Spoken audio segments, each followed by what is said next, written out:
আপনাকে বলতে হবে 4 রাকাত বিশিষ্ট ফরজ ও 4 রাকাত বিশিষ্ট সুন্নত নামাজ আদায়ের পার্থক্যটা কি? ফরজ নামাজ 4 রাকাত আল্লাহর হুকুম। হ্যাঁ, আর পার্থক্যটা হলো সুন্নত নবী সাল্লাল্লাহু আলাইহি সাল্লামের সুন্নত। নবী সাল্লাল্লাহু আলাইহি ওয়াসাল্লাম এটা একটা মানলাম।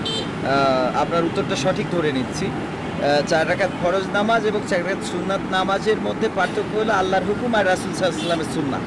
কিন্তু এইটা আদায়ের মধ্যে পার্থক্যটা কি? মানে 4 রাকাত করেই তো পড়ি, এতে পড়ার মধ্যে ব্যতিক্রম কোন জায়গায়? ফরজ যে ব্যতিক্রম হলো একটা হলো মুস্তাহাব, একটা হলো ফরজ। ফরজ ওটা না, পড়ার মধ্যে ব্যতিক্রম ব্যতিক্রম নাই নাই। নাই। পড়ার মধ্যে ব্যতিক্রম আছে, একটু চিন্তা করেন তো। নামাজ পড়েন তো নিয়মিত? পড়ি ইনশাআল্লাহ। ফরজ নামাজে 4 রাকাত। রাকাতে কি সূরা মেলানো লাগে? না, কয় রাকাতে মিলাতে হয়? 2 রাকাত 4 আর রাকাত সুন্নত নামাজে 4 রাকাতে মিলাতে হয়। তাহলে পার্থক্যটা কোথায়? ওই যে এই জায়গায় পার্থক্য, সূরা মিলাতে হয় সুন্নত, আর 2 রাকাত শেষের 2 রাকাত ফরজের মধ্যে সূরা মিলাতে হয় না। হয় না, মনে থাকবে এটা? জি, ইনশাআল্লাহ। আপনার সঠিক উত্তর ধরে নিয়ে আপনাকে পুরস্কার দিলাম।